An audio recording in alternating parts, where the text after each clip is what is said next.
உறவுகளே welcome to SRS life style. இன்னைக்கு ஒரு மார்னிங் ரொட்டீன் தாங்க. நிறைய பேர் vlog-ஆ போடுங்க நீங்கள். இது எனக்கு ஃபர்ஸ்ட் டைமு.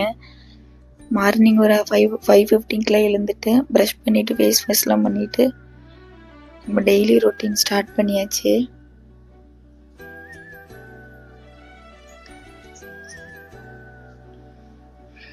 நீங்கள் எல்லாருக்கும் மார்னிங் எத்தனை மணிக்கு எழுந்திருப்பீங்கன்னு சொல்லி கமெண்ட் பண்ணுங்கள். இந்த vlog ஃபர்ஸ்ட் டைம் இப்படி எடுக்கிறதுனால எனக்கு புதுசாக இருக்குது. இதில் ஏதாவது கரெக்ஷன் இருந்தால் எனக்கு மெசேஜ் பண்ணுங்கள், கரெக்ட் பண்ணிக்கிறேன்.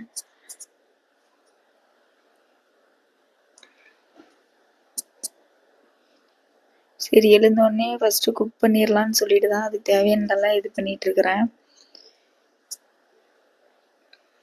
நைட்டே பாத்திரம் எல்லாம் கழுவி வெளியில் வச்சுருவேன் காயறதுக்கு. 60% ஒர்க் எல்லாமே நைட்டே முடிச்சிருவேன். வெஜிடபிள் கட் பண்ணுறது மட்டும்தான் மார்னிங் கட் பண்ணுவேன். நைட்டே வெங்காயம் உளிச்சு வைக்கிறது, தேங்காய் திருவி வைக்கிறது, அந்த மாதிரி ஒர்க் எல்லாம் நைட்டே முடிச்சு வச்சுருவேன். ஏன்னா காலையில் பாப்பா வச்சுக்கிட்டு எழுந்தெல்லாம் நம்மளால செஞ்சுட்டு இருக்க முடியாது. ஃபஸ்ட்டு குழம்பு வைக்கிறதுக்கு மசாலா தேவையாங்கிறத வணக்கி அரைக்கிறதுக்கு ரெடி பண்ணிகிட்ருக்கிறேன். இன்றைக்கி கத்திரிக்காயும் கருப்பு பீன்ஸும் போட்டு ஒரு அரைச்சி ஊற்றின குழம்பு தாங்க. இது வந்து நான்வெஜ் டேஸ்ட்டில் இருக்கும். ஃபஸ்ட்டு எண்ணெய் ஊற்றிட்டு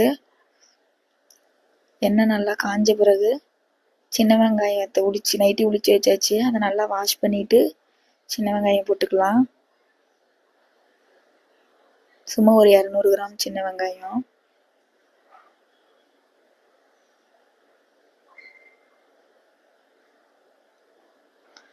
சின்ன வெங்காயம் நல்லா வணக்கின பிறகு ஒரு 3 தக்காளி பழத்தை அரிஞ்சு சேர்த்திக்கலாம்.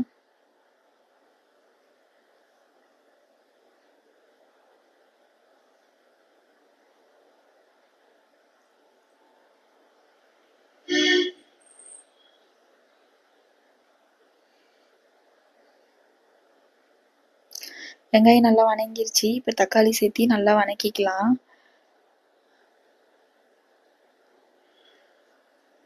நீங்களும் குழந்தைய வீட்டில் வச்சுருக்கிறவங்க, ஒர்க்குக்கு போகிறவங்கலாம் இந்த மாதிரி ப்ரீ ப்ரிப்பரேஷனில் நைட்டே கொஞ்சம் பாதி செஞ்சு வச்சுக்கிட்டிங்கன்னா காலையில் உங்களுக்கு குக் பண்ண கொஞ்சம் ஈஸியாக இருக்கும். அப்புறம் பார்த்தீங்கன்னா பாப்பாங்க நேற்றே பச்சை பயிறு தோசை வேணும்னாங்க. அதுக்கு தான் மாவு நைட்டே எல்லாம் அரைச்சி வச்சுட்டேன்.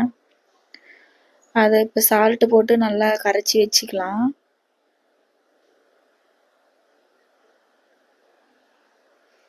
உங்களுக்குலாம் பச்சை பயிறு தோசை பிடிக்குமான்னு கமெண்ட் பண்ணுங்கள்.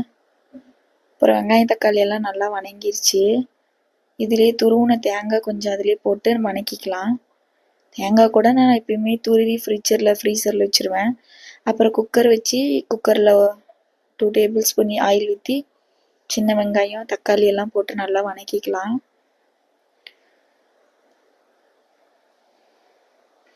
அதிலே கொஞ்சம் கல்லுப்பு, இஞ்சி பூண்டு பேஸ்ட்டு 2 ஸ்பூனு, அப்புறம் கத்திரிக்காய் போட்டு நல்லா அதிலே வணக்கிக்கிட்டு அப்புறம் கருப்பு பீன்ஸ் நைட்டே ஊற வச்சுருந்தேன். அதை எடுத்து நல்லா வாஷ் பண்ணிக்கலாம்.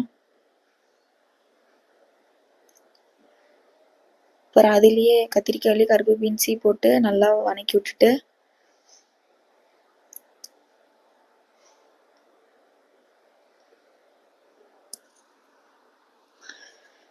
இந்த மாதிரி குழம்பெல்லாம் இந்த மாதிரி குக்கர்லேயே வச்சுட்டிங்க அப்படின்னா உங்களுக்கு டேஸ்ட்டும் நல்லாயிருக்கும், டைமும் மீதியாகும், கேஸும் மீதியாகும். அப்புறம் வீட்லேயே அரைச்ச குழம்பு மிளகாத்தூள் 2.5 ஸ்பூன் போட்டுக்கிட்டேன். கொஞ்சமாக மஞ்சள், அவ்வளோதாங்க. மீதி மசாலாலாம் அதிகமாக எதுவும் போட மாட்டேன். வீட்டில் அரைச்ச மிளகாத்தூள் மட்டும்தான். டேஸ்ட் அல்டிமேட்டாக இருக்கும். நம்ம நிறைய மசாலா போடுறதுனால நம்மளுக்கு ஸ்மெல் மட்டும்தான் நல்லா வரும், டேஸ்ட் இருக்காது. இந்த மாதிரி நீங்கள் வீட்டில் அரைச்ச மிளகாத்தூள் மட்டும் போட்டு செஞ்சு பாருங்கள் டேஸ்ட் எப்படி இருக்கும்னு. அப்புறம் நல்லா காய் வேகிறதுக்கு ஒரு டம்ளர் தண்ணி ஊற்றி நல்லா கொதிக்க வச்சிடலாம். இப்படி நல்லா குழம்பு கொதித்த உடனே தேங்காய் கொஞ்சமாக ஒரு 4 பொட்டுக்கடலை, கொஞ்சமாக சோம்பு எல்லாத்தையும் போட்டு அரைச்சி ஊற்றி வேணுங்கிற அளவுக்கு தண்ணி ஊற்றி மூடி வச்சிடலாம். ஒரு 5 விசில் வந்தோடனே ஓப்பன் பண்ணால் இந்த மாதிரி குழம்பு கொதிச்சிட்ருக்கும். அப்புறம் குழம்பு ஒரு 5 நிமிஷம் கொதிக்க வச்சுட்டு தாளிப்புக்கு வந்து ஒரு சின்ன கடாயை வச்சு எண்ணெய் ஊற்றி கடுகு, 4 காஞ்ச மிளகா, கருவேப்பிலை இதை மட்டும் போட்டு நல்லா தாளித்து கொட்டிக்கலாம். கொத்தமல்லி தழை ஃபைனலாக போட்டு குழம்பு இறக்கிக்கலாம். அவ்வளோதான். இப்போ தோசை ஊற்ற ஆரம்பிச்சிடலாம். இந்த மாதிரி குழம்பு செஞ்சு பாருங்க, அல்டிமேட்டாக சூப்பராக இருக்கும். அதுக்குள்ளே அப்புறம் நம்ம குட்டி தங்க வேற நடுவில் இழுந்துட்டாங்க. அப்புறம் அவங்கள வேற போய் கொஞ்சிட்டு சமாதானப்படுத்தி அப்புறம் தூங்க வச்சுட்டு மறுபடியும் ஸ்டார்ட் பண்ணோம் இருக்க.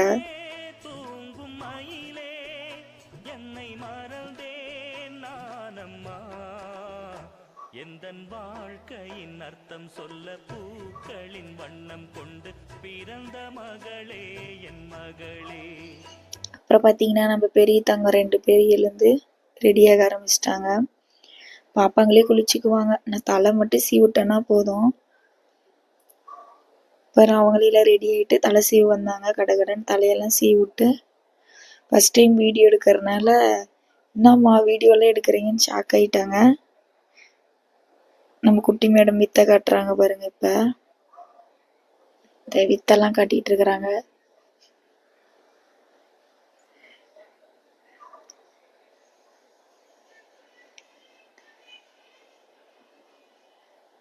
%60 வேலையை அவங்களே செஞ்சுக்குவாங்க. அங்கே 2 பேரும் எனக்கு அவ்வளோவா சிரமம் எதுவும் கொடுக்கறது இல்லை.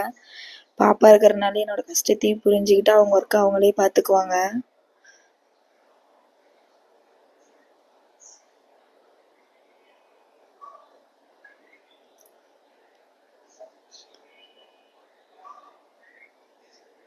சின்ன வயசுலேயே நம்ம அவங்களுக்கு கரெக்டான வேலையெல்லாம் சொல்லி கொடுத்துட்டோம்னா வளர வளர அவங்கவுங்க வேலையை அவங்கவுங்களே செஞ்சுக்குவாங்க, நம்மளையும் புரிஞ்சுக்குவாங்க. அப்புறமா பெரிய தங்கம் வந்துட்டாங்க, அவங்களுக்கு தலை சீவி விட்டுக்கிட்டு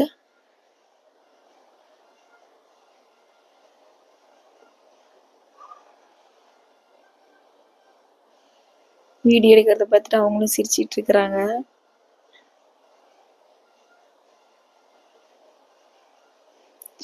அம்மா நம்ம யூடியூப்ல வருவோமாம்மா அப்படின்னு கேட்டுட்டு இருக்கிறாங்க.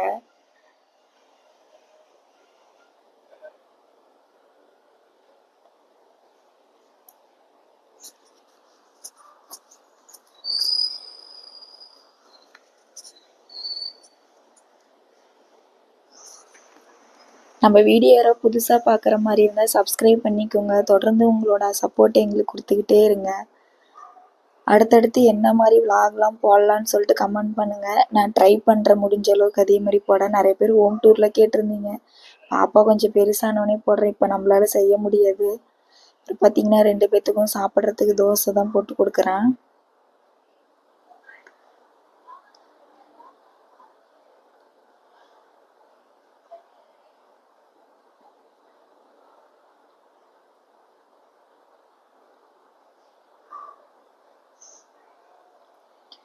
அப்புறம் 2 பேரும் உட்காந்து தண்ணிலாம் பிடிச்சி வச்ச பிறகு சாப்பிட்டுக்கிட்டு இருந்தாங்க.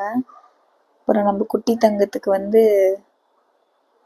வெயில் காட்டிக்கிட்டு இருந்தேன். சூரியனில் கொஞ்சம் நேரம் வைக்கலாம் அப்படின்ட்டு. இவங்க சாப்பிட்டு வரத்துக்குள்ளே பாப்பா கொஞ்சம் நேரம் போய் வெயில் வச்சுட்டு வந்துட்டேன்.